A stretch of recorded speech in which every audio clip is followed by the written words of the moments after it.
Hey guys, so today we're going to be taking a look at this Dromida MT4.18.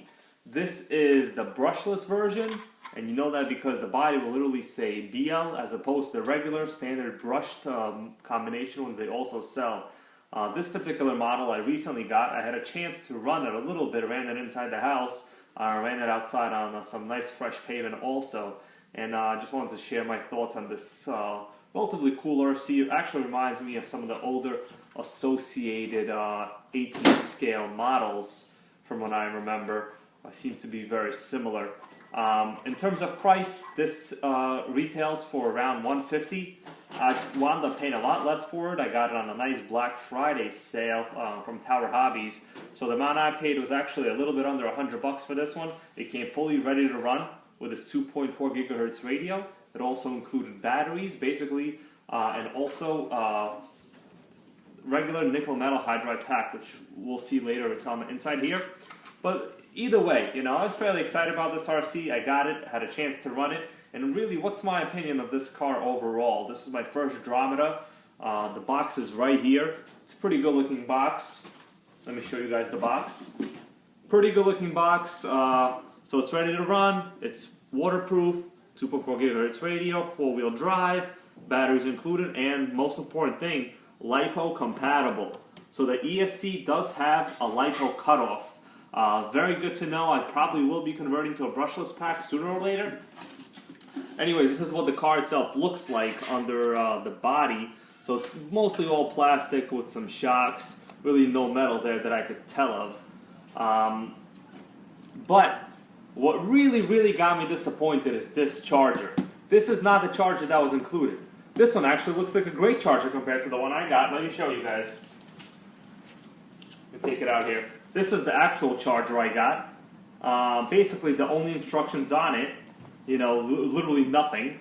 So there's not even any LEDs on this charger. You have no idea of knowing whether it's plugged in unless you actually touch it and it warms up after about 10 minutes. So that's kind of a bummer, really, in my opinion. So for someone that's a newcomer or beginner, you will have no idea of how to charge this battery, other than, you know, plug it in, leave it in for 2 hours, as they say, and take it out. Other thing is it has this kind of a non-standard connector. To me, it's not a big deal. If you just have one pack, you could easily run it for, you know, over 15 minutes.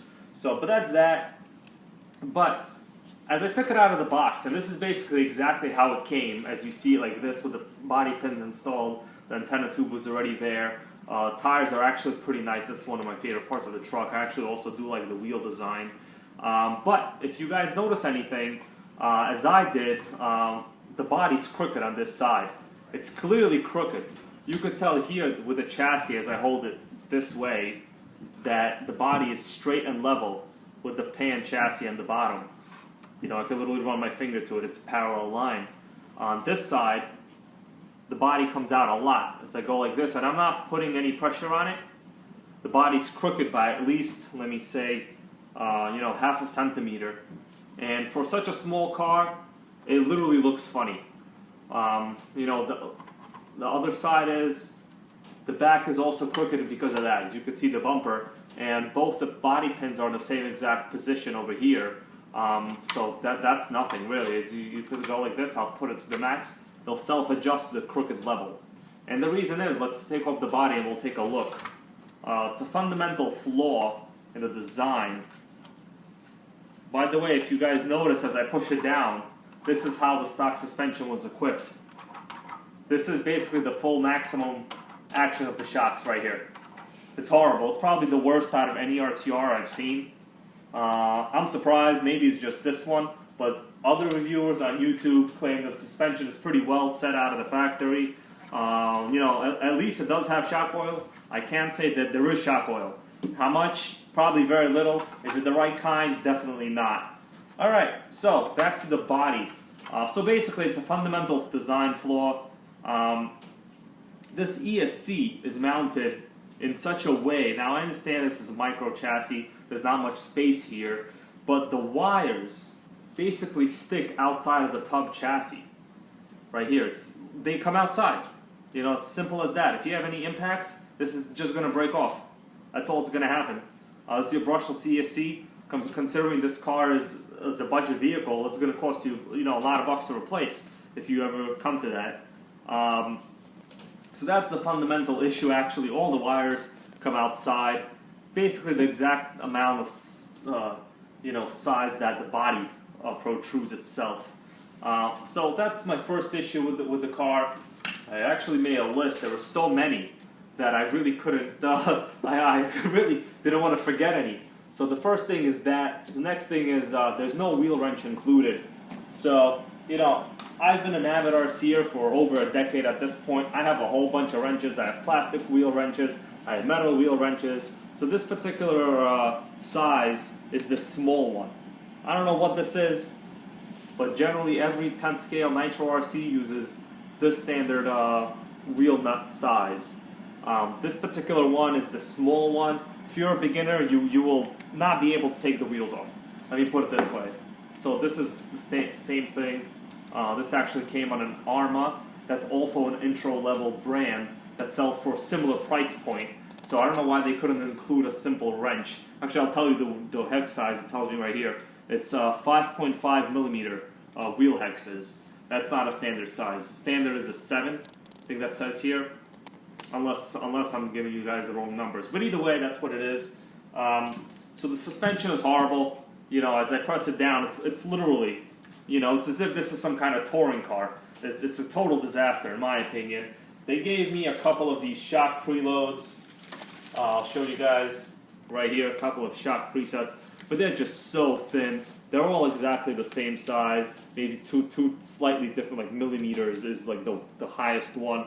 This one would need a huge amount of shock preload to even be a normal ride height, in my opinion. I might have to use all of them or just, to try to come up with something else.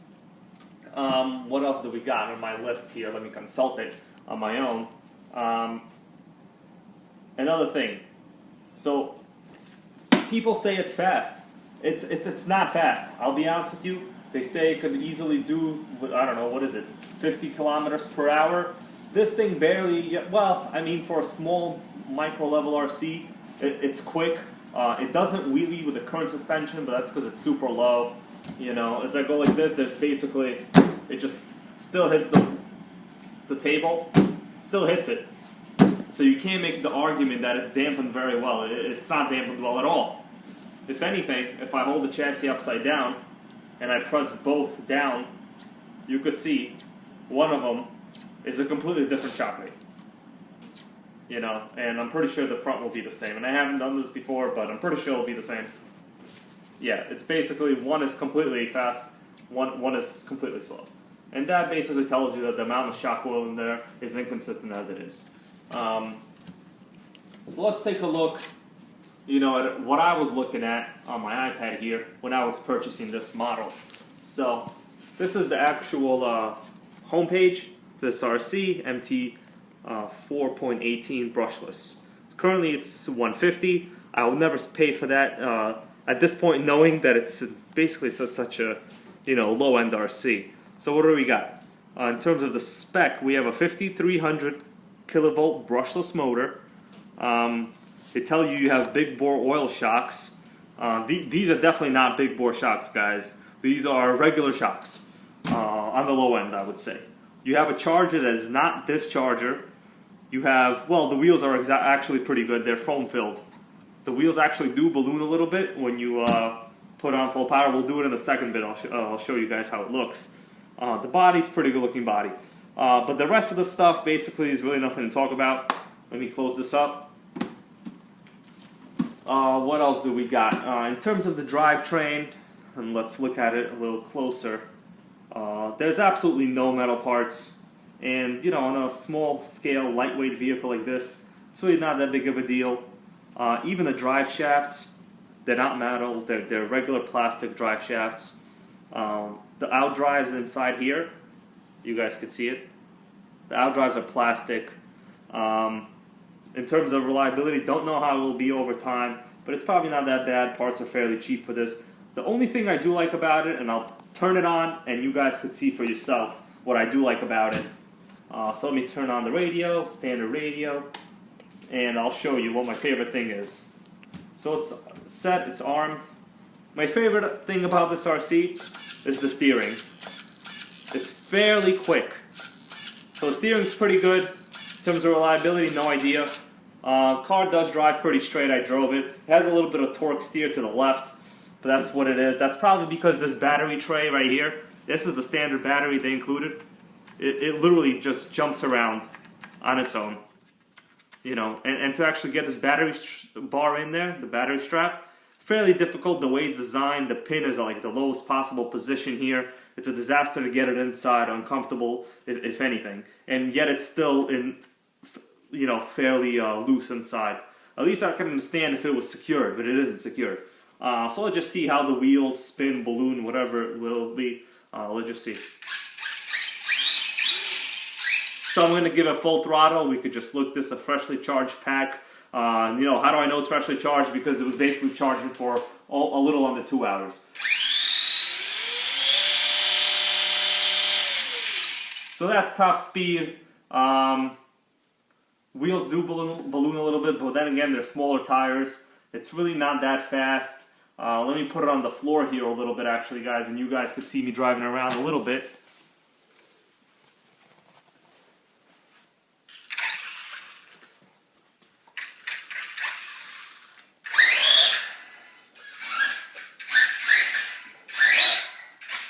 So there we go.